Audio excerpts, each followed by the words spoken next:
We flew in Kuwait first, did a little training, and then we flew into Iraq. Okay. Then we flew into Bayat. Then from Bayat, we took Chinooks to Camp Taji. So he's banking, not avoiding any fire or anything. He's just, I look out the back, I can see the city. And I said, man, it sucked. They're like, what? And we get shot at. Go, these aren't armored. And she goes, let me stop saying that. I'm just being truthful. Because we had a lot of, young soldiers, brand new soldiers, never been there, We're good. We got our gear in the middle. We should be cushioned enough. Like, shut the hell up. So were you scared or excited or? A little scared when we encountered something. That little fear, not like, oh my God. It was kind of like,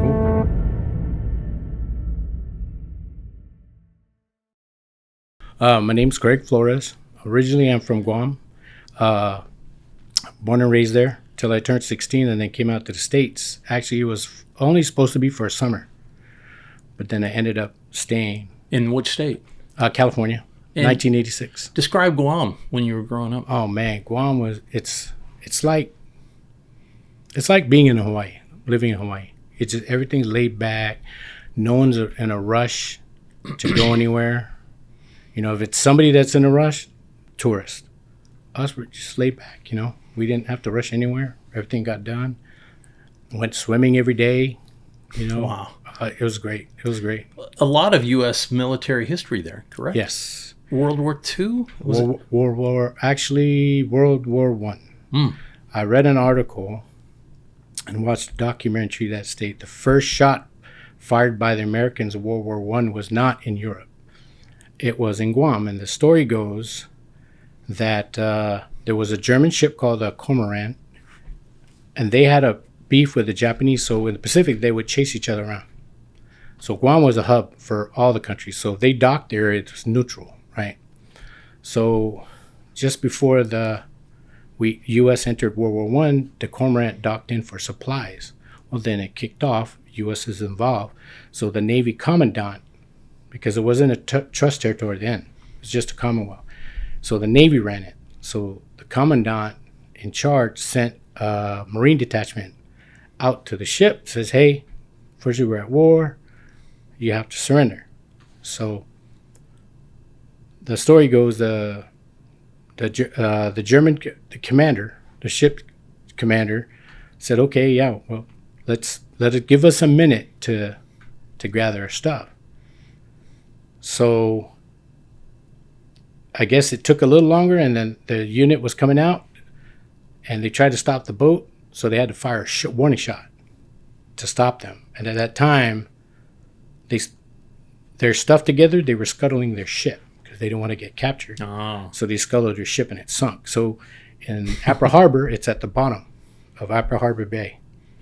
So that was pretty interesting. So fast forward to World War II, there was a Japanese ship docked there I think it was called the Tokumaru. Supposedly, the Navy sent a sub in there to take that ship out. So they couldn't go into the harbor because they had the mine nettings. They had a window, one shot. If they make it, good. If not, then they're done. So it was low tide. They took the shot. The torpedo just went above the reef to get in there and sunk that ship. So the Japanese ship sunk in Apra Harbor. Fast forward, they say that's the only spot where you can touch two World War era vessels. Wow. Because when they sunk, it was almost like it was in a V. So the bottom of it, you can touch both. Wow. Yeah. Okay, so you're 16. Mm-hmm. How did you end up coming to the States then? My brother lived out here, and he was in the Marines Reserve. He was in the Marine Corps. He got out and he went to Marines Reserve, and he was living in Vallejo, California. So he goes, hey, you want to come out for summer? I go, heck yeah. So we had to convince my mom because my mom was real strict. She said yes, and I came out, spent the summer, had fun, didn't want to come back home. And my brothers and my sisters talked to my mom, and they let me stay. She let me stay with my brother. So, was your brother the first guy in the military in your family? Nope. My stepdad, he was Army. Oh, okay. Bravo Company 28, First Cav, when Cav was in Benning. Wow. So he was killed in action in 1968. So I'm not from his blood. when I was born, his family gave my mom permission to use his last name or their last name. Wow. So then fast forward to 2008, I said, well, the Army's recruiting standards was lowered. So you can join the Army 6 months prior to your 42nd birthday. So I'm like, well, I was 38. I went to the recruiter, talked to the recruiter, and he says, yeah, we'll get you in. Hold on. You're 38 when you joined? Yes, sir. I'm 55 now. Wow. Okay. Yeah. So and what made you want to join? At that time, we were living in Auburn, California. So, the price of everything was high. Yeah. So where I worked 30-some miles from where we lived.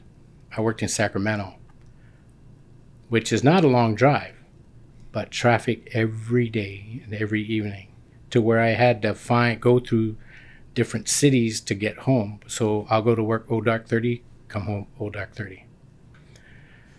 Health insurance was very high, so I was only working basically to pay for, it was rough. Yeah. Not bad. It was a little, a little rough. Of course, and that was when the economy really took a dive then too. Exactly. So, I'm like, I found out that the Army were recruiting.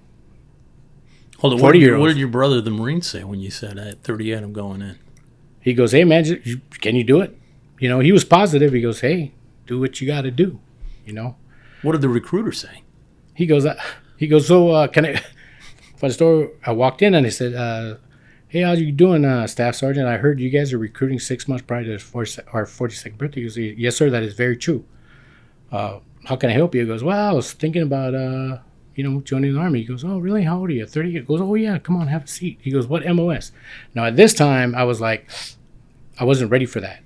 I saw a cutout poster on the side of Army MP. In his office? Yeah, Army MP.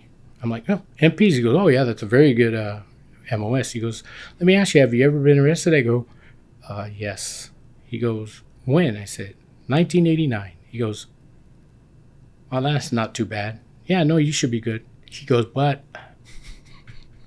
I would hate to put you in the MOS and then you get there and they look at your record and they go, no, we don't want you. So what happens there is they don't accept you and you have to go to a different MOS. And he says, you don't get to pick.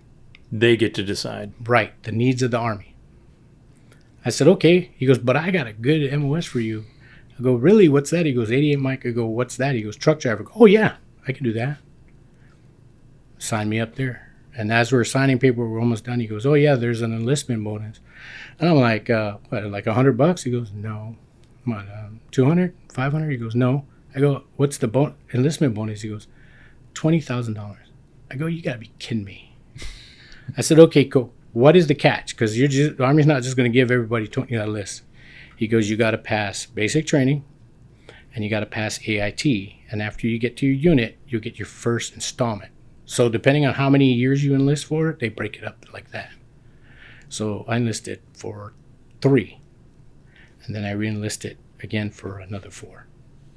Wow. Okay. Yeah. So you're 38. Yes, sir. Where did you go to basic training? Fort Knox. Okay. And I hate running. So in Fort Knox, there's 5 hills.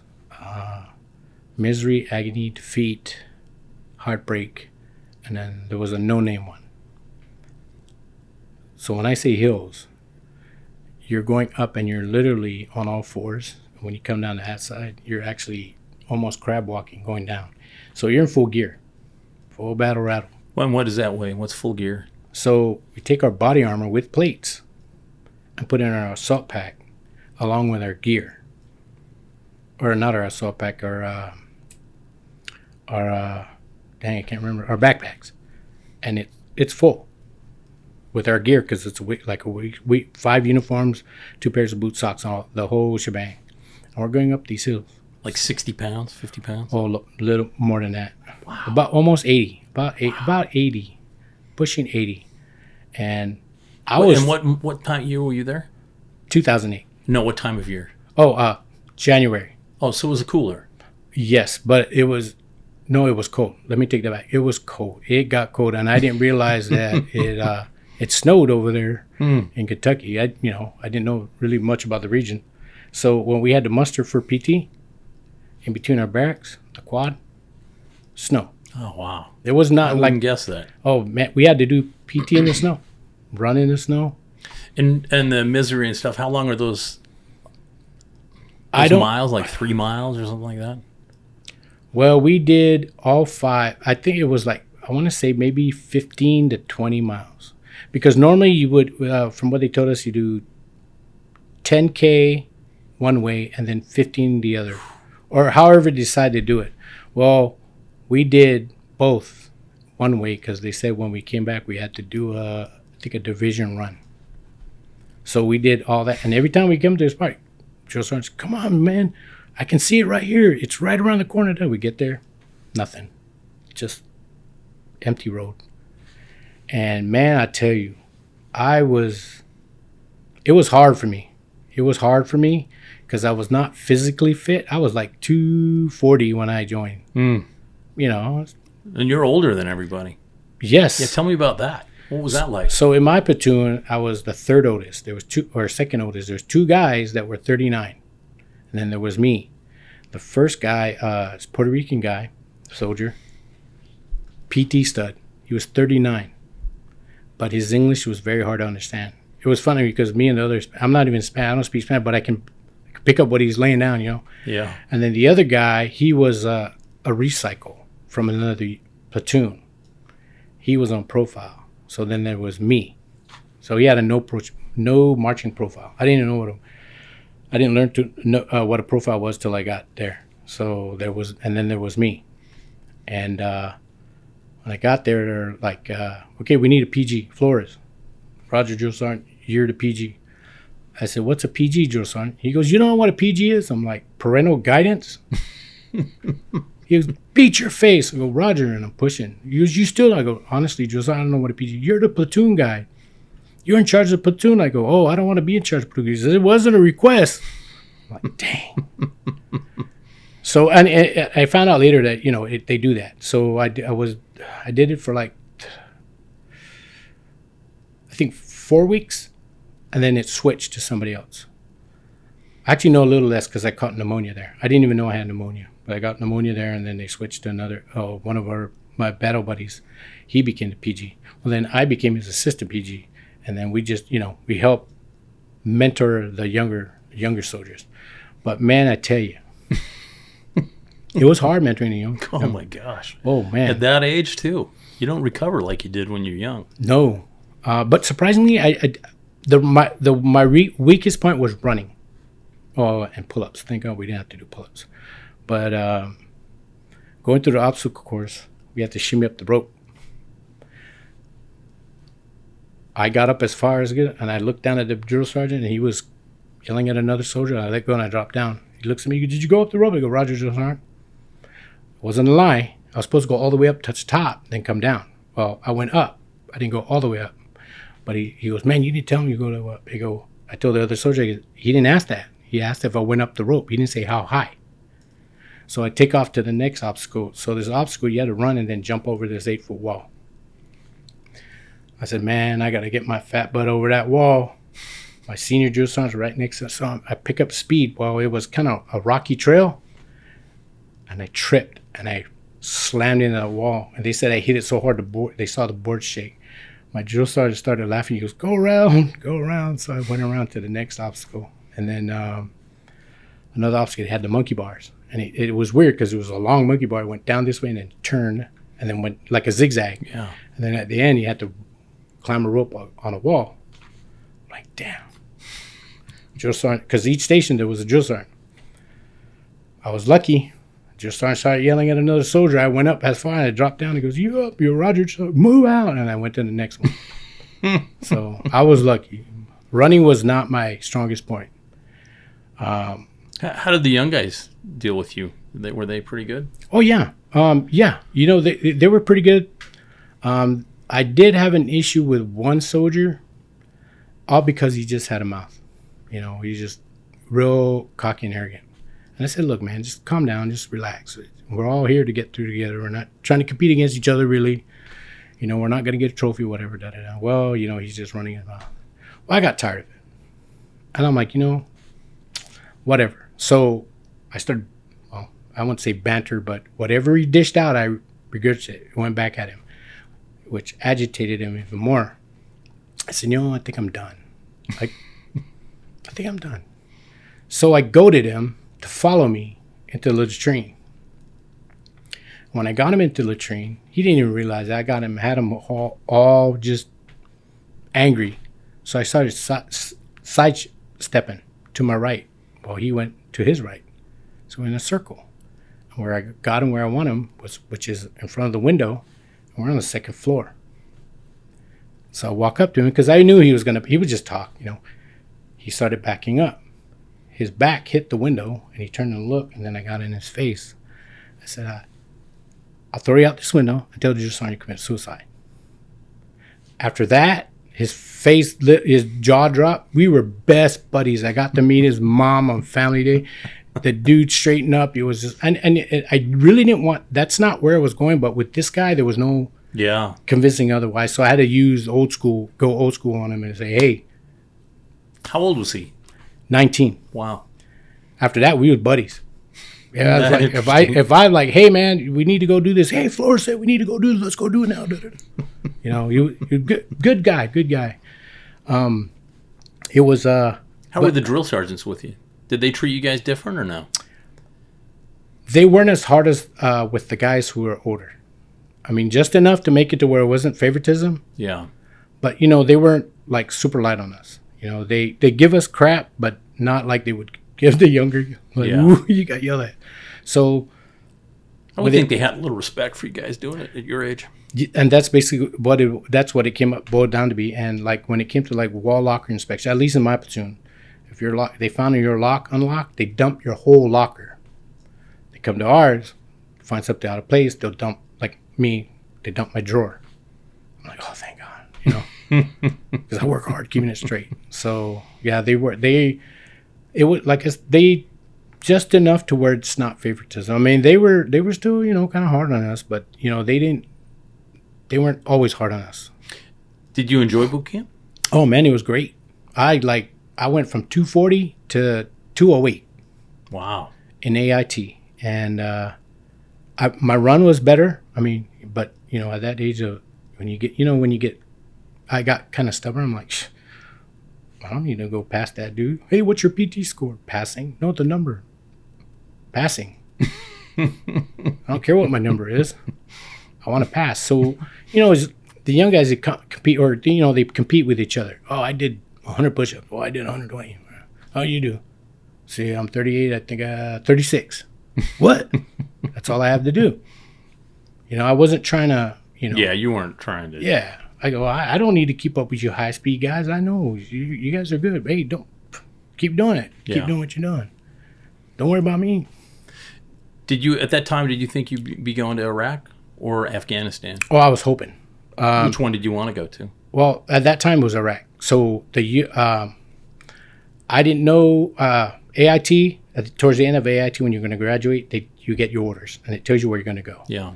When you get recruited, they ask you it's a dream sheet, 3 places you want to go. So I said, "Where's Fort Hood or where's First Cav at?" He goes, "Fort Hood, Texas." I go, "I like that be number 1." So he gave me 2 other choices. Overseas, I said Japan and Germany. Right, let's throw it out there. Yeah. At the end of AIT, I said, "Hey, cadre said, hey, go check your emails and see if you got your orders." Went in there and it said First Cavalry Division or First ABC First Cav Division, ABCT ABCT. I'm like, yes, I got First Cav. So I was excited and like hooping and hollering. They're like, hey, where'd you get stationed at? So in AIT with us, our MOS 88 mics, they had MOSTs, the MOS transfers, and then you had greenhorns. So I didn't know when we formed up. One of the cadre comes and goes, "Flores, you're in the wrong formation." I'm like, oh crap. I'm gonna get in trouble. It's like, which formation am I supposed to be in, Sergeant? He goes, "That one over there." I go, "Who are those guys?" He said, "Those are MOSTs." I go, "What's most?" He said, "MOS transfer." I go, "Oh, I'm not transferring. I'm brand new." He goes, "Damn, how old are you?" I said, 38, Sergeant.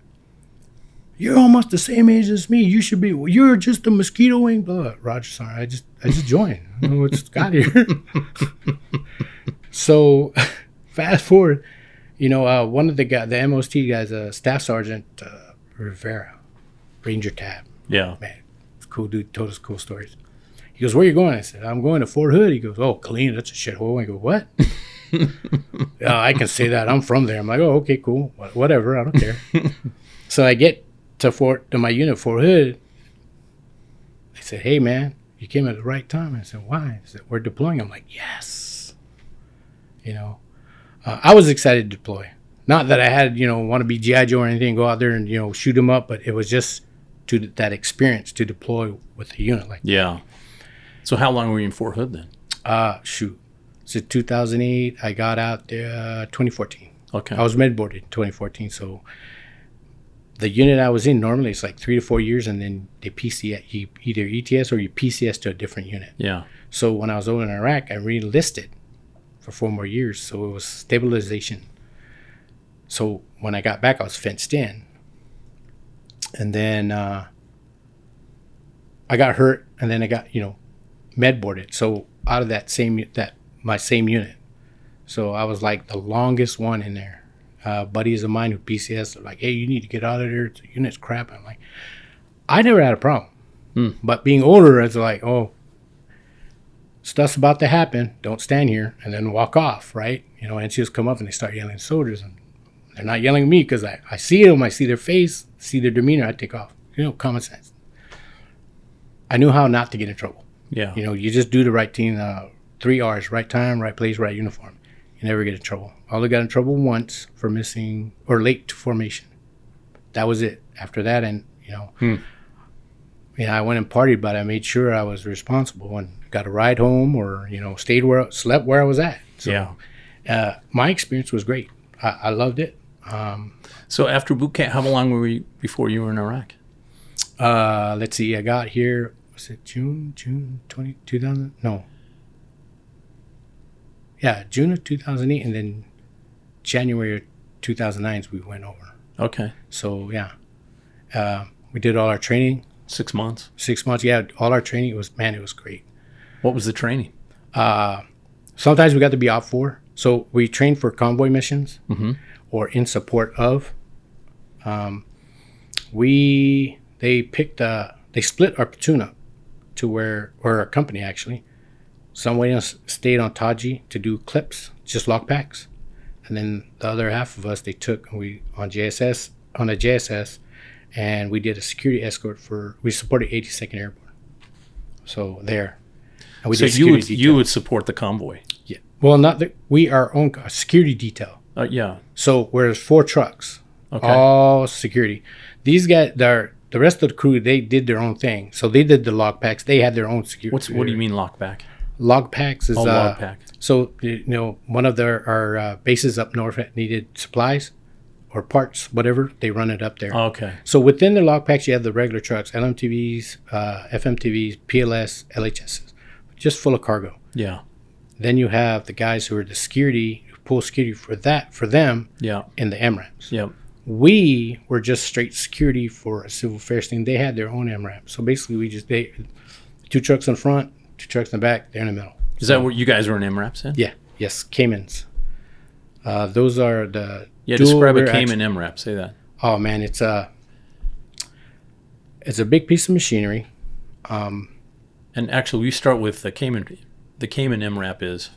Correct. Yeah. No, will you say that? Oh, Cayman MRAP is my resistant. Forgot what they is, but the P is protection. So they're basically, if you took a 5-ton vehicle, 2 rear axles, and they just armored it up. The whole cab is all armored. And then you can also add armor plating to the sides of it, which is the ones we had. I think they were the Gen 2s, Gen 3s, Gen 2s, to give it more protection. And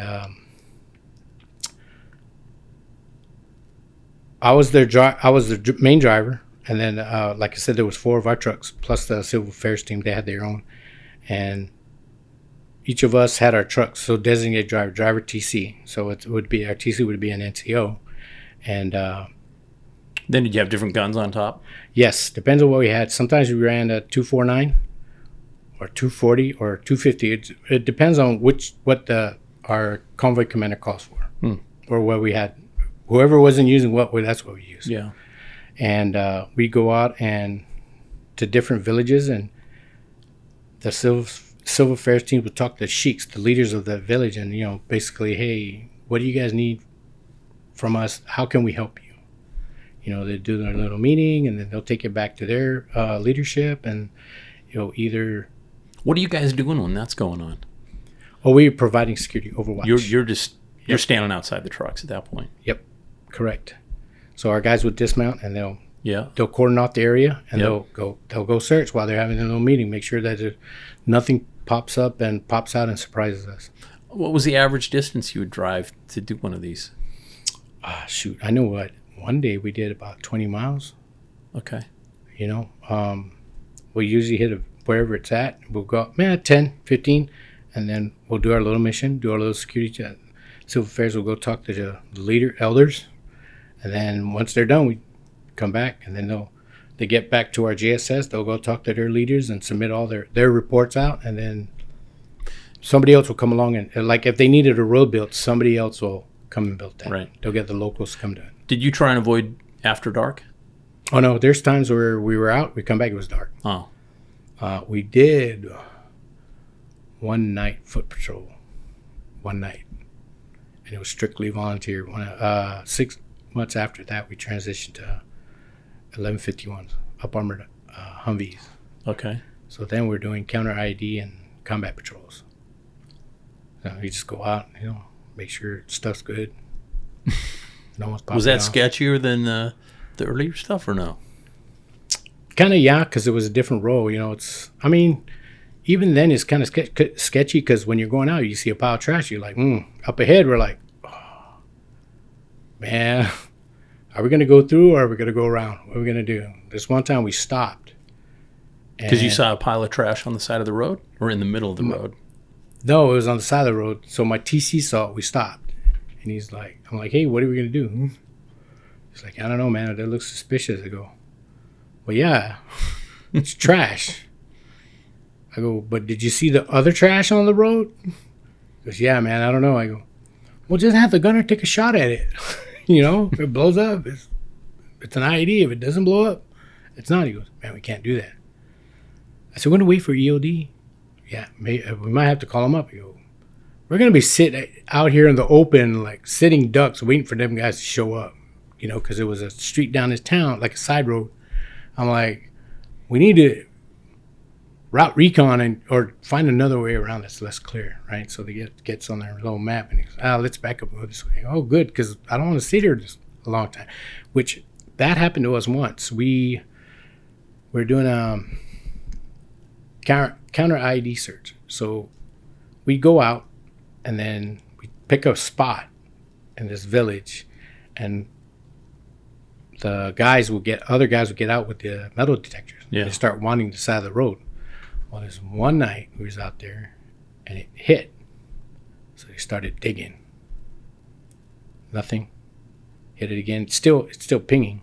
So he digs down. So digs down somewhere again. Hit ding. Stop. Just brush it away.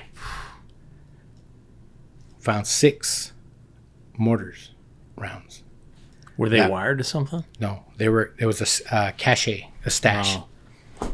It was 6 of them, and they were corroded. So they've been sitting somewhere for a while. Yeah. Next to that was a 30 cal machine gun, U.S., or looked at U.S., in a plastic bag, factory bag. Still had grease on it. Wow. So we called EOD. We waited like over 4 hours for them guys to show up. We're sitting on a berm waiting for them to show up. So they finally show up. And it was funny because it was an Army EOD guy, and then I think it was a Navy EOD guy.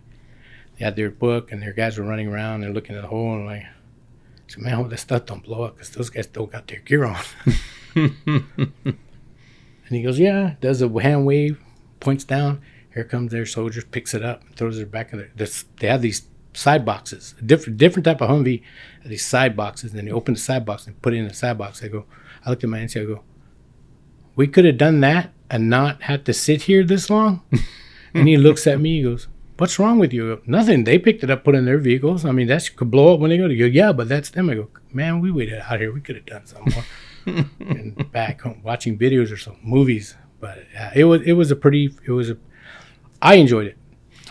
Go back now. I want to go. When you first landed in Iraq, what was that like? Did you fly into Iraq? Oh, yeah. Well, yes. We flew in Kuwait first, did a little training, and then we flew into Iraq. So by helicopter from Kuwait? No, plane. Yeah. Okay. Then we flew into Bayat. Then from Bayat, we took Chinooks to Camp Taji. Okay. So how close to Baghdad were you? Oh, we landed in Baghdad. Okay. So, and then, like I said, we got on a Chinooks and we flew into Taji. And I don't remember how long the flight was. It didn't seem long, but so we're in the Chinooks. I'm looking out the back. So he's banking, right? Not avoiding any fire or anything. He's just, I look out the back and I can see the city. And I said, man, it sucked. They're like, what? I go, man, if we get shot at. I go, these aren't armored. Yeah, I was a smart ass like that. So she goes, yelling at me, stop saying that. I'm like, I'm just being truthful. Because we had a lot of, young soldiers, brand new soldiers, never been, we're good. We got our gear in the middle. We should be cushioned enough. They're like, shut the hell up. So were you scared or excited or? I was excited. I was excited. A little scared when we encountered something. That little fear, not like, oh my God. It was kind of like, oh crap.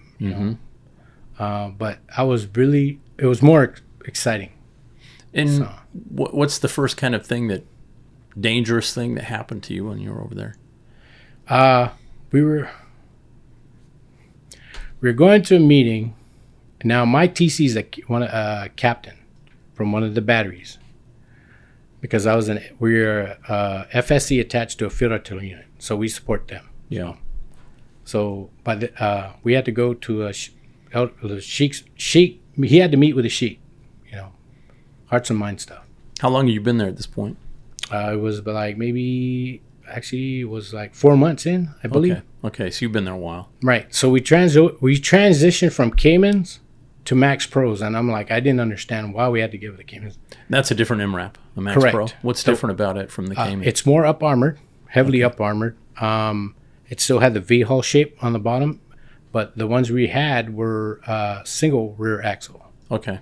So they were basically like a deuce and a half chassis with a heavy up arm. They were top heavy. Okay. Very top heavy. They were fast, but if you had to take a turn, you could tip them over. Right. So the dangerous part for me was when we did a rock drill the day before we went. We laid it out. It's like, okay, here's a building. I want an MRAP here. I want an MRAP here. There's a little field here, but there's not planning. I want our MRAP there. And I go, sir, it might be wet. He's like, oh, no, it's hot. It'll dry. I'm like, roger. So we get there. I missed the turn because he was looking at his map. He goes, oh, we missed the turn. I go, well, I didn't know we were supposed to turn, sir. My apologies, right? So turn around. Usually when you miss a turn, you just don't flip a UE. Right. Because where you turn could be dangerous. So I kind of got nervous. I'm like, hey, man, hold on. I turned in, clicked my mic, my mic, just for us. And I'm like, hey, keep your eyes out, So we turn around and we get to that house or compound. And I look at the field where he wanted us to park, and there's a big wet spot. I said, hey, sir, we can park up close to the compound, the wall, and not go in that field where it's wet. He goes, no. But see, by this time he was upset because we missed the time. It wasn't that much. We were right there. Yeah. I said, sir, are you sure? He goes, yeah, hurry up, just park there. Roger. So you go off the road and you have to go down into this little open field. I think they just dug it up to where they're going to process, but I don't know why it was wet. Yeah. But he wanted us, the spot that he wanted us to park in was closer to the compound, so we couldn't park too far out, right? We didn't want to park too far out. Yeah. I said, man, are you sure, sir? He goes, yeah, just do it, Flores. I go, Roger, sir. And I elbowed the gunner, my buddy, and I looked up and I covered my mic. I said, hold on. I eased up in there. So on these vehicles, the MRAPs, on a lot of the vehicles, they have what's called tip meter. It's this little banana-looking thing with a ball in it. It looks like a thermometer. Well, every time the ball rose. This to the right is red, meaning you're about to tip over. Yeah. I had that ball touch the red. Because as soon as the front right tire went into that wet spot, it went over. And he's yelling at me, turn left, go left, go left. I'm like, no. But I was already prepared. I knew what was going to happen. So as I did that, I downshifted and turned into the tip and gunned it out of there. So I didn't spin the back tires, because if I spin the back tire, we're going to go over. No momentum. So when I downshifted low gear, it pushed it. Momentum pushed it out of the hole, and I got straight. If we would have stopped where it was tipped over, all you had to do is open the door and then slide right out. That's how far up, how deep we sunk on that side. The gunner was yelling. He was yelling, roll over, we're tipping over. He gets up, I get it up, and I go, you good, sir? And he didn't say nothing. He just got on with his thing. And my buddy's like, damn, dude, I thought we were going to roll over. I could have picked up that newspaper on the ground. I go, nah, man, we good. I go, that's why I told you, hold on, because I already knew what you were going to have to do. Right. Because I like, okay, case scenario is this. If this happens, this is what I'm going to do, right? Worst case scenario, it don't work, and it's his fault. He told us to park there. So, but after that, when he was in our truck, I said, sir, where you want to park? He goes, man, wherever, what do you think is good? So, all right, Roger. So, but we never let him touch the radio, because every time he touched the freaking radio, he kills our fill. It dies. So then we have no comms with nobody. So, like, every time we get in the truck, he goes, hey, I go, sir, don't touch the radio. Go back, sit back there. Don't touch the radio. Please don't touch the radio. How often would you go out to these and do these things? Every day? Every day. Then when it started winding down, it went out to from 5 trucks to 4. So each truck got a day off. So, but for me, it was kind of like, oh, can I go dismount with them? Like, okay. You like going out? Yeah, it was, because, I mean, we're stuck at our base where we're at. You either do classes or you watch movies. It kind of got boring. So it's like, hey, man, I'm almost jazzed up. So I'd go jump in another truck as a dismount. I'll swap with another soldier, because each truck has their designated people. Driver, TC, gunner, and then dismount if they have one. And so were you always the driver? No. Sometimes I went as dismount. Oh. And what does the dismount do? Basically, they get out of the vehicle and then they go patrol the area. Make sure everything's safe. Look for anything out of the ordinary, and versus where as a driver you stay in the vehicle. Yeah. The gunner stays in the vehicle and he does traverses his turret and just eyeballs everything. So when we pull in, depending on the terrain, is where we'll put our trucks to where the best coverage is. Right. In case something happens. Right. So, RPGs ever happen? No, we were fortunate enough not to have those. Wow. So, from what I heard from one of the locals, they told us that because our AO was First Cav, where we were First Cav, they only hit one of our batteries when they were out on patrol. Because they didn't like messing with them. Is that what it was, or what? From what I heard, I don't know how true it was, that the route they went down, they got hit, was a black route. So what does that mean? Meaning we don't patrol that area. Oh. Right. Somebody else does. So from what I heard, I don't know how true it was. I never verified it, because I'm like, whatever, they got hit. One of their Humvees got hit, and I saw it when they pulled it in. And I was like, man, they were hit with a EMP. So this IED is different from the normal IED. Normal IED is where they take a 500-pound bomb. How big is that, would you say? Maybe about yay big, 2 feet, maybe, Yeah. depending on what kind of shell they use. Okay. Sometimes they use artillery shells, so they stand about the floor up, about Okay. yay big, and they're heavy. Yeah. So they'll strap C4 into that and the explosive, and they put a cell phone on it, and when they'll watch us come by, and they'll call that phone, and then that's when it detonates. We had rhino mounts.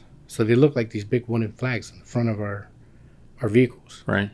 It's got a heating element that sets off like EMPs or EMPs. So they're conical shaped charges, and it's weird the way they're shaped.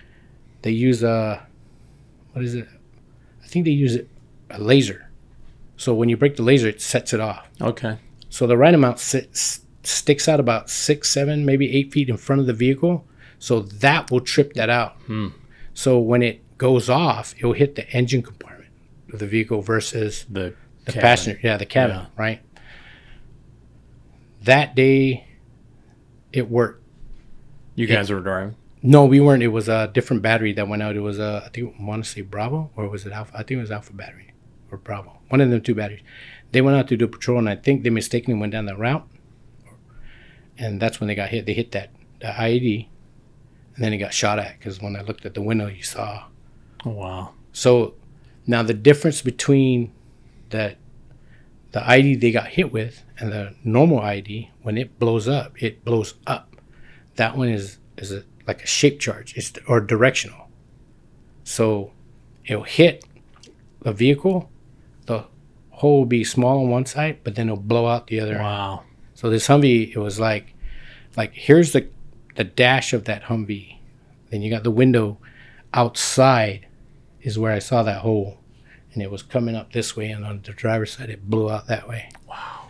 So that they had That's to tow it in. crazy. Yeah, they got hit. I was like, holy crap. But we did get to do some G.I. Joe stuff. I call it G.I. Joe stuff. Yeah, what was that? So they had to go detain HVT. What's HVT? High value target. Okay. So there was a compound. Our unit had to pull security. So the other guys, I think it was in conjunction with 82nd Airborne. So they got to go in the compound. We were outside putting security. Okay. Right. And we can hear it, see the light going off. They had the Apaches all around, Was this at night? Yeah, at night. Okay. So how many guys are involved in this whole operation, would you say? So we had our guys with 4 trucks. We had like maybe 20 of us, and then the rest of the platoon. I didn't know how many exactly that when it got to go in the compound. I mean, you can hear stuff going on. And like I say, you see the Apaches flying out. Well, I needed to use the bathroom. So I got out my Humvee. And then my NCO was like, hey, man, do you got your IR on? I go, what? He goes, you got your infrared on? I go, no. He goes, man, you better turn that sucker on before there's Apaches see you. I'm like, oh, man, you're right. So like, when I hit it, so it's strobe. When they look through their nods, it was strobe. So they like know the you're movies. not an enemy. Yeah. Exactly. So they see somebody moving out without a strobe, they're going to, Yeah. they're going to engage that target. So I'm like, oh, you're right. So I hit it. So I'm like, oh, cool. Finished my business, got back in and stayed in the Humvee. So, yeah, it was the funniest thing that happened to me was it was New Year's, and we had to go out patrol.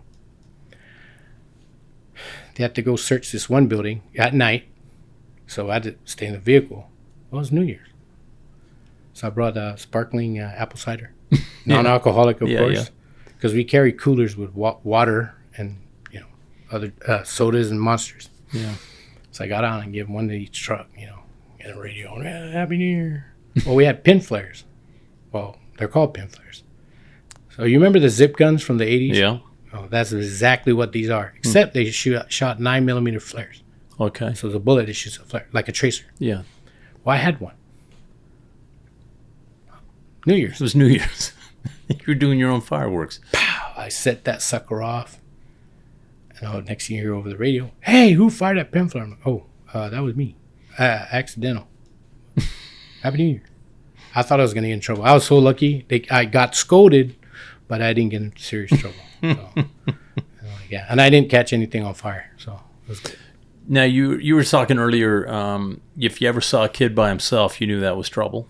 Can you talk about some of that? Yeah, potential trouble, because usually over there, the kids, when we roll through, they swarm the vehicles. They want candy, or for some reason, they were stuck on pencils. Well, I think the reason why is because they didn't go to school. It was like homeschool. Mm-hmm. We were told that. So they were pretty friendly. Oh, yeah. Oh, man, the best intel.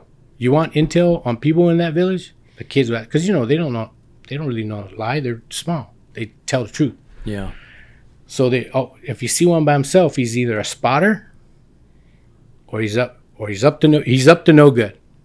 We didn't rarely ran into that. Usually when we come through, you see all the kids out there, and a lot for the most part, well, not for the most part, they're all cool. They liked us being there.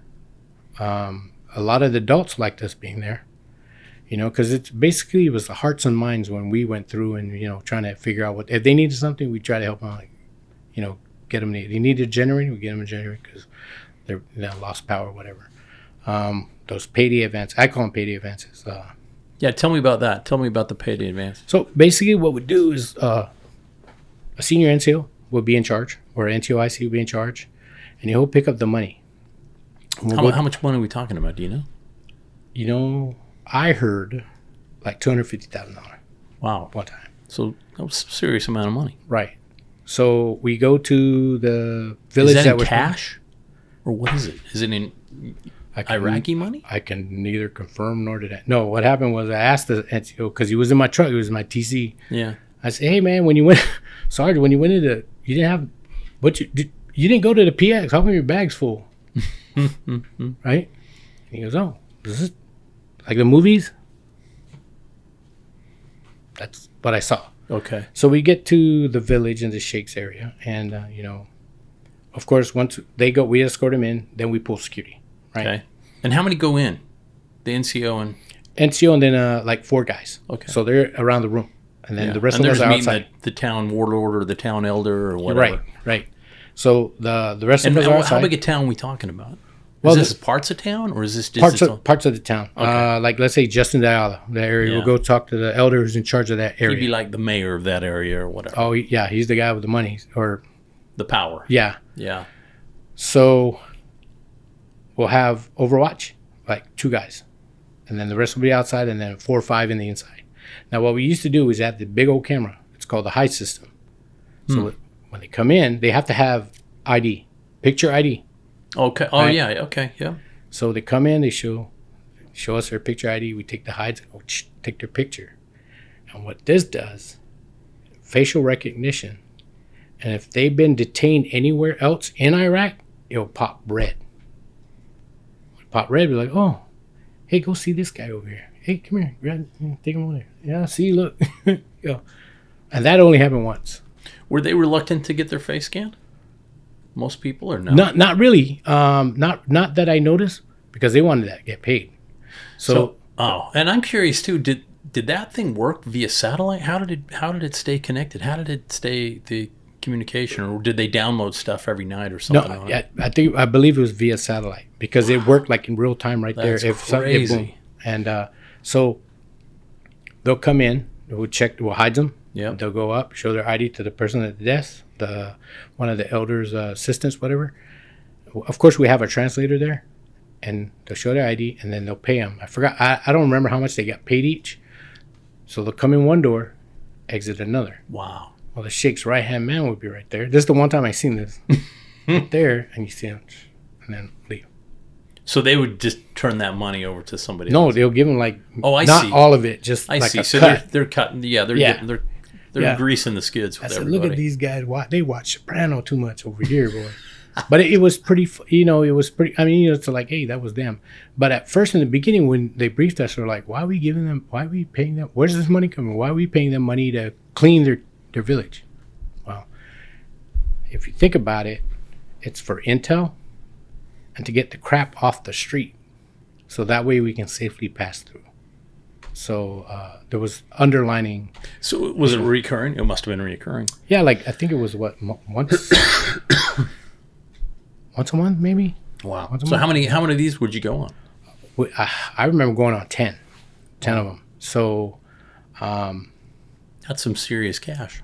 Oh yeah, it was. And then we switched over, like I said, to combat patrols and then counter ID. And combat patrols? That's basically an AO. We just whatever AO we're in charge of, we just patrol it, make sure nothing funny is going on. And how long are you out when you'd go on those? Pretty much all day. We'll come down like you were in Humvees? Yes, Humvees. And did you like that or not like that? No, not really. Because they're confined. If you're kind of bulky, you're confined. Or if you're tall, very confined. Are they slower than the MRAPs? No. They can pretty get to places that MRAPs can't, but because they're lower to ground and they're flat underneath. So, Yeah. you know, MRAPs, you got more protection, and plus you got more room to move around. What were some of those missions you did? Or was that just mostly patrols? Humvees was patrols. The MRAPs was we did security detail. Anything ever happen interesting on the patrols? Yep.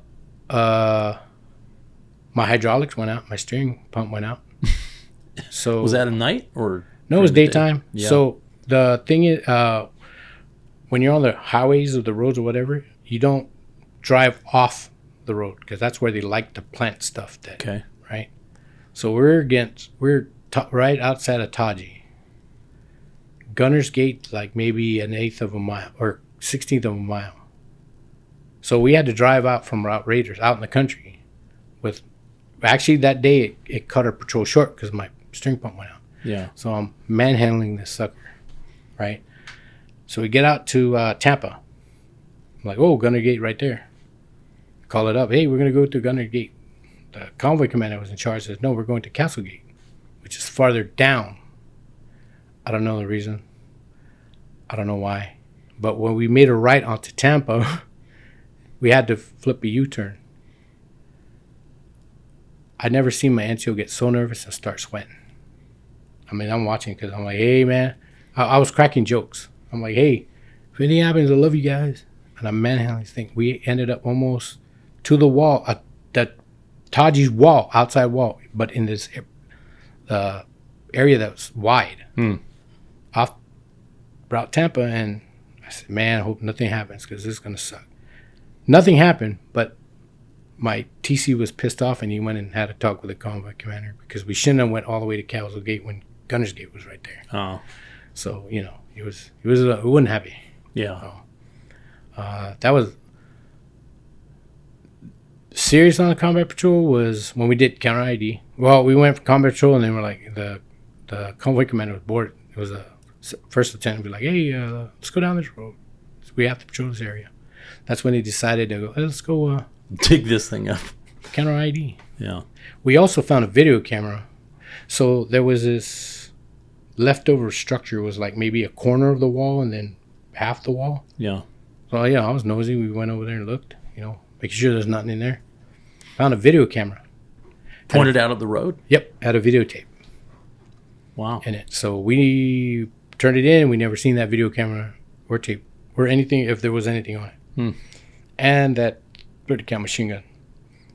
Now they probably sent it to headquarters, you know, checked it out, and then probably a stag display, you know. But Erie came and got the mortars and got rid of them. Did you, on the Humvee, did you have a gunner on top? Yep. Each one? Yes. And, you know, I think back of like the earlier days, 03, 04, 05, even 05, 06, the guys that went over there, the soft Humvees, Yeah. they didn't have turrets. It was just the opening. Yeah. Actually, that turret hatch was guarded your back. Hmm. They didn't have the turrets you see now. We had those. Hmm. And man, it was... How many guys would be in a Humvee? 5? 4. Yeah, 5. So you The had guy in the driver turret. TC, we had 2 dismounts, and then the gunner. So it was... But it's tight in there. It is. Because when you sit... You ever been in a Humvee? Yeah. So you see the center console there? Yeah. Normally It's uncomfortable. that center platform, that's where we'll hold all our cans of ammo and Yeah. our cooler and whatever gear we have that we don't want to put in the back, you know, that we can reach to. Yeah. It's like snacks. We didn't Yeah. want to put the snacks in the trunk, you know, but all our gear went there. And then you had the gunner, so that's all clear. So you see sitting in there, it's not very comfortable. No, I can't even imagine. You're holding the rifle? Yep. I can't Barrel- even imagine. Rifle barrel down to the Down. ground at the floor. Because the M4s, if it's loaded and you tap the butt, once you chamber around or you even cock it, pull the charging handle back and you tap the butt, at least the ones we had, you hear click. It just fired. So if that was loaded and Yeah. you're riding around with it and it bounces, it'll fire inside the cabin. Okay, so what did you do after patrols then? What was the last thing you said? After patrols, we basically got geared up and we came back. That was pretty much the end. We had to clean up our AO on Camp Taji, go to CP, put everything in containers, get inspected, all our gear. So We they were were done. kind of winding down Iraq at that point. Pretty much, because towards the end, they're like, hey, you can let ROEs, you can let locals into your convoy. Oh yeah. Yeah, I'm like, no, we're not. Not us.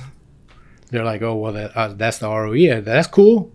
But we're not. I'm not letting nobody in ours because they know, they hear that stuff. A lot of times we'll hear stuff from the local that we didn't know, that hasn't been put out to us yet. Right. So intel, they can get information because people talk. So it's like, Sergeant, with all disrespect, I'd rather be carried by 6 rather than be judged by 12. Yeah. Right? I said, I don't want to let anybody in our convoys. And it was general consensus with everybody. Yeah. Because they know that they'll they could sneak something in Yeah. and make it a bad day. When you first got there, what was your rules of engagement? Did that shift? Did that change while you were there? Yeah. So rule of engagement when we got there is everybody pulls over, whether they're oncoming or they're traveling along with us. Or you can shoot them. Right. They weren't allowed to enter our convoy, and they had to stay 100 meters ahead of us or behind us. Right. So if we're moving pretty good, they have to speed up or pull over. Usually the ones that are driving along with us, they're good at pulling over. We had sirens, so we hit the siren, they just split. There was How fast would you guys go when you were? 35 miles an hour. Oh, so not terribly fast. No, but if you're in a little car and you see a big truck coming up behind you, Yeah, for sure. they don't want to get crushed. So there was times to where up ahead, if I see traffic, I jump on oncoming traffic side and hit the siren and split the lane. Cars will move out of our way. Because like I said, you see a big vehicle come at you, you don't want to get hit. Yeah. So they'll split. And then once we pass the traffic point, we jump back over. And it was funny because I would just do it. Because normally you just don't do that. You're not supposed to, right? Yeah. I'm like, hey, moving over. I would see something like crap and then move. And I expect to get yelled at by my TC, but he's like, he wouldn't. He goes, the only thing he says, man, next time let me know when you did it. When you're going to do it. I go, I just did. He goes, you didn't tell me. I go, no, I showed you. I just jumped over. Well, actually, I jumped over and go, moving over. He goes, tell me before you move it. But the funniest thing with my TC was, excuse me, we were going to Liberty, Camp Liberty in Baghdad. So the normal gate we go through, we didn't go. We had to go by the airfield side. So we had to pull up to the checkpoint. There was a little bit of traffic. So there was a vehicle in front of us. It wasn't a U.S. It's one of the vehicles that the guys use, the SF guys use. Who? SF. What's FS? SF. Special Forces. Oh, okay. Well, they had different vehicles. Yeah, whatever, they can use whatever they want. Them guys are high speed. So I saw 4 guys standing up in civvies, masked up with their weapons. Then I see 2 guys on their knees, bagged and tagged, meaning that that covers, right? So I was assuming they were locals. Well, my TC was fell asleep, right? So I go, hey, Sarge, check them dudes out in front. I go, I think they're special forces. And man, he looked at them and he grabbed the mic, and before I can say anything, he goes, hey man, you guys SF or the loudspeakers? I go, we're gonna get shot by our own guys. Man, all those 4 dudes' attention, they were like this. All of a sudden they went and one of them goes and he goes, my bad. I get on our radio, our internal comms with those. I go, Sergeant Smith almost got shot by our own people. What? He'll tell you when we go clear our weapons. And he got there, what happened? I'm like, man, I wasn't even thinking, man. Well, he just woke up. So now with that, normally, the first time that happened, being a TC is kind of, it gets boring. You know, they could do their little thing on our Blue Force tracker on our maps and computers, set everything up, and then gives direction to me, and then he's looking out. Well, after a while.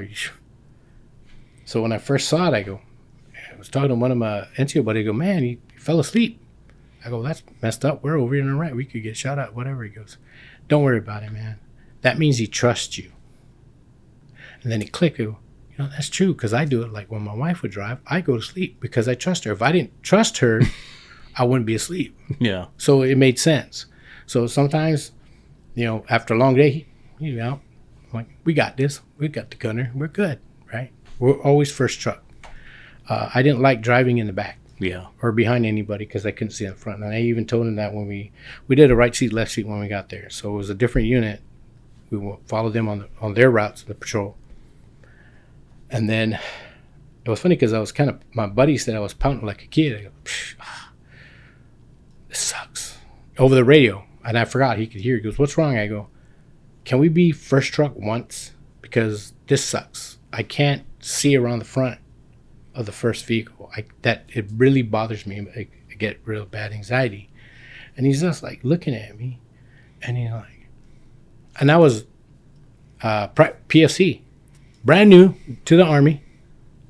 Even though I was 38, it's like, from what he told me later, it was like unheard of. No one wants to volunteer to be the first truck, really. But I'm like, can we be first truck one time? Just once. just once to say I did it. So the next time when we went out on our own, he says, Flores. I said, yeah, Sergeant. He goes, pull the truck to the front. I'm like, yes. Pull the truck to the front. My buddy, who was the first truck, he goes, where are you going? I said, first truck today. He goes, oh, no. I go, nah, shut up. Sergeant Smith said we're first truck today. Now, that day, I remember clearly because we had to go to Fob Hammer to pick somebody up. So our first checkpoint, they were run by the SOIs, which is the Sons of Iraq. I guess they're like the local militia, whatever. So they have this little, we call it a mud hut or a shit house, because it looks like an outhouse. Yeah. On the side of the road, and then they have like a K-row here, and then they stand in front and a speed bump. So everybody goes through, they slow down. You know, I'm all gung-ho. It's my first mission, you know, on our own. I'm like, yeah.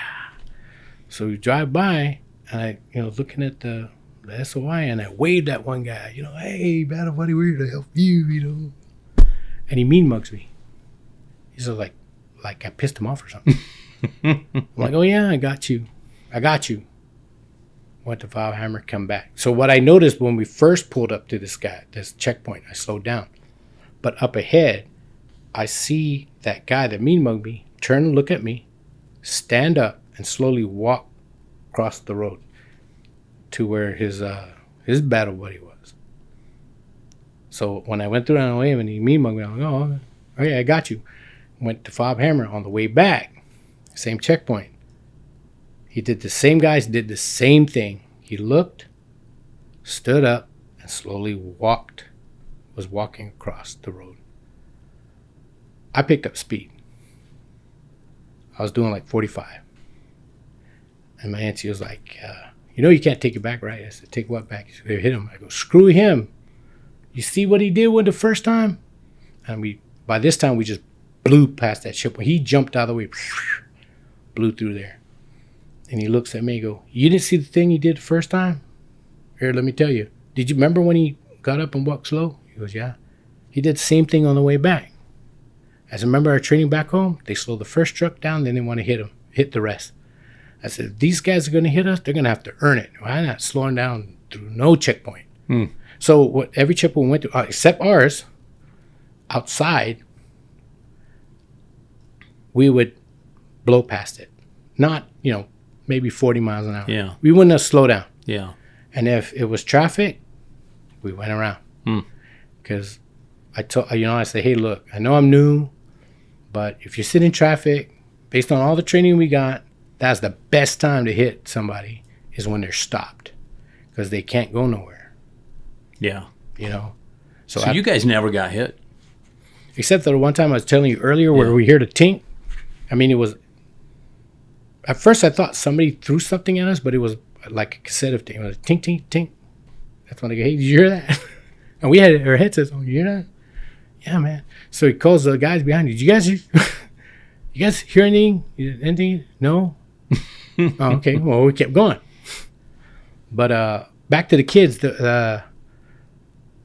we would always carry candy because we get care packages. We Yeah. carry candy. Well, we can't eat all that candy, so we give it to them. Man, They loved it. oh, they loved that. They loved us. And man, every time I was like, hey, where the bad guys at? One time, one kid points, was telling one of our guys, his dad was, he converted to Islam. So when he started learning Arabic, to speak Arabic, from the time we left to the time we got here, by the time that rolled around, he was proficient, right? And he would always talk to the kids. Where the bad guys at? And this one time, I kid you not, the kid pointed at a certain house. My buddy reported it up.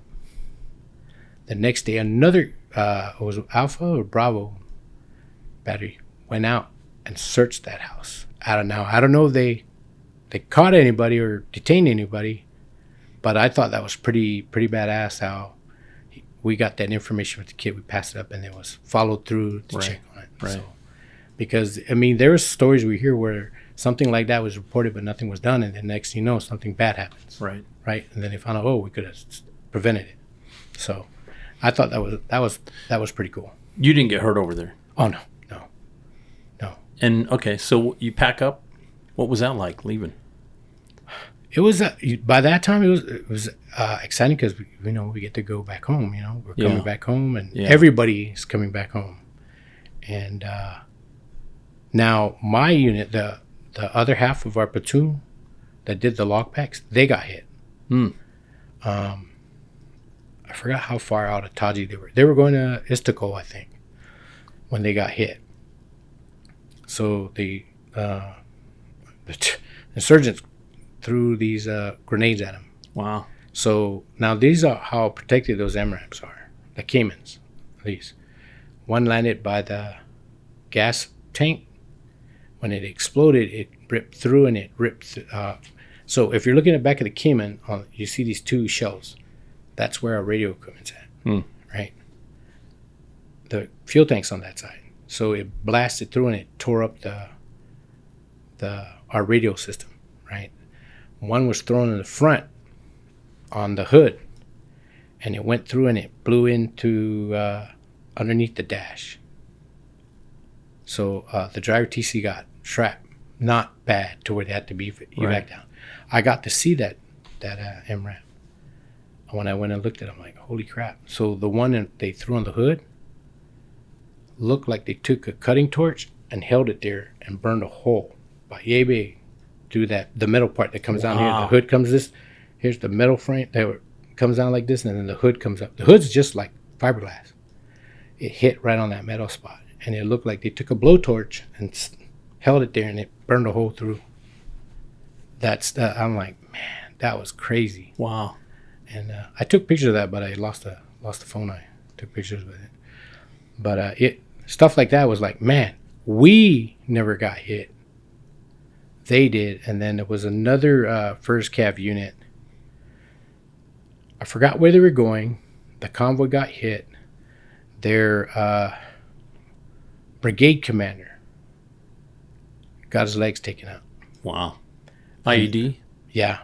And then a few months later, we were told that the sergeant major was going up to go visit him when they got hit. Oh, my gosh. So I don't know if they lost anybody then, but that was pretty crazy. So our AO was pretty much quiet. We did have rockets fired over us. RPGs? No, rockets. Real rockets? Yeah, wow. like 2.75 rockets. Wow. Those are the same kind of rockets you see on the Apaches fire. Right. So it's funny because we wake up the next morning, we have formation. They're like, hey, just so you know, we got rockets fired at. It didn't hit. It just flew over us. Me being a smart ass I am, like, you didn't bother to wake us up. I mean, it could have been another barrage or something. I mean, at least if we got hit, we're asleep, right? They're like, yeah, shut that up.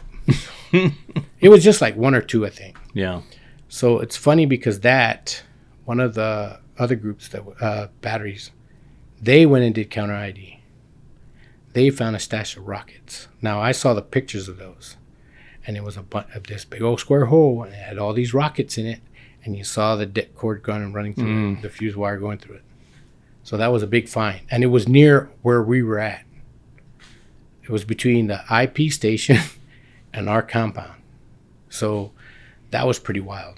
And I was like, man, it could have went bad if they didn't find it. A little bit of a lottery over there, isn't it? Oh man, yeah. And like I said, there's no OSHA over there. Yeah. If they did, that country would be fine because we had to get a new shower trailer, and they used this boom truck, not even a crane. It was a boom truck to lift this big shower trailer down. So they jacked it up on all 4 jacks off the ground, and when they dropped it down to where they're gonna land it, I looked back and that boom truck was leaning forward like that. It was off the ground. I'm like, man, that's not a good thing. So they got it. They got it down. But so when you came back, you went to Fort Hood again? yes, came back to Fort Hood. By that time, I enlisted for stabilization, so that means I get fenced in. Yeah. So they won't PCS me anywhere. I didn't know that though. I just Yeah. I was ready to PCS anywhere if they said, hey, go. All right, Roger. But they told me, no, you're fenced in. You won't PCS anywhere. So okay. Well, then that's when I got hurt. How did you get hurt? So we're doing an ammo mission on post, and I had to go down to the residue yard to grab some items for our packing. And it was in the morning, and I had a flashlight in one hand and a tarp in the other. Well, I went to step on the crop of the PLS from the back of the cab. Well, I misstepped. My foot slipped off the corner. And so I thought I could, hop off and spin and then hopefully land on my feet. Well, I fell faster than I could turn, and I landed in the reclining position. So I tore up my back and my shoulders. Oh, jeez. So, yeah, no more Army for me. I did. When I went to see the PAs, they're like, yeah, dude, I looked at your x-rays. We're going to have to send you for a CAT scan, but you have compressed disc. You compressed your disc. You have degenerate disc disease. And he goes, you're 40 years old. You're not going to be able to pass a PT test. He says, First Cav don't give alternate PT tests. Yeah. They're going to chapter you out to failure non-comply. So by that time, the war's winding down. They don't need all these soldiers, so they start ETSing soldiers or allowing them to, break the contract, whatever.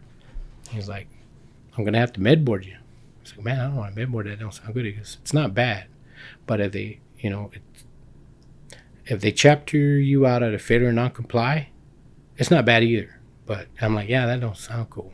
He goes, well, then go with the med board. So I went through the med board process. It took more x-rays, more CAT scans, all that stuff, or CT scans, whatever they call it. And like, yes, you're done. We can't retain you. So he says your condition is only going to get worse. Yeah. The older you get. So. And that's been, what, 12 years? Yep. Well, no, it's been, I've been out. 2014 is when I got out. So 11 years. Yeah. So 2014 was November 10th, 2014 was my last day in the Army. How's your back now? Oh, it's still messed up. Yeah. Yeah. It's every day to get up is, I remember when I was a kid, I used to tease the old folks. Right? Yeah. But they were old folks. I'm not that old, but I feel like when I get up, I'm hunched over. Yeah. I got to warm up, Yeah. stretch before I can, move out and go to work. So When you were in Iraq, did you ever go, on your days off or whatever, would you go into the villages and stuff? no, we weren't allowed to do that. You weren't allowed? Nope. That's The kind only of a bummer. Well, Was that a safety thing, I safety guess? thing because the earlier part of the war, they would snatch people out. That makes so, sense. The only time we went out the wire is if we're going to Taji. And then, we'll have our day off there. We'll just go visit with our unit, whatever. Go to PX, go to the food court, get poke bait, whatever, bring it back to our JSS. DFAC. Where you were based out of, how many people were on that base? I know there was a battery. I want to say there was like 40 guys there. Then there was us. There was like 10 of us. Oh, so it wasn't that big. No. But then we also had the IA guys there, the Iraqi Army. Yeah. I don't remember how many people were in that or of their guys. But I know when we did ECP or guard duty, it was one of us and one of them. Okay, so I know guys complained about the Afghan guys. How did you feel about the Iraqi guys?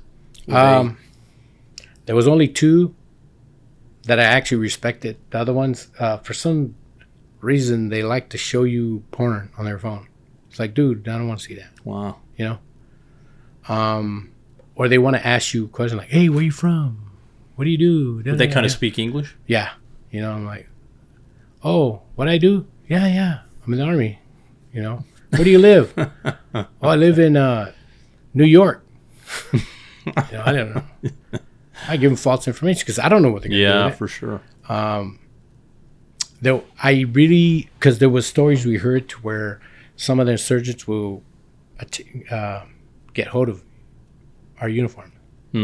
Like this one instance, they got hold of our ACUs, dressed up, went up to one of the gates and shot up the gate. So I had a certain distrust. Yeah. So, you know, I'd question them and, you know, see other. This one makes sense. One guy, he was a college graduate, but because of the war, you know, that he can do what he had his bachelor or his degree in the Army. Everybody was in the Army. So I talked to him and we talk about history.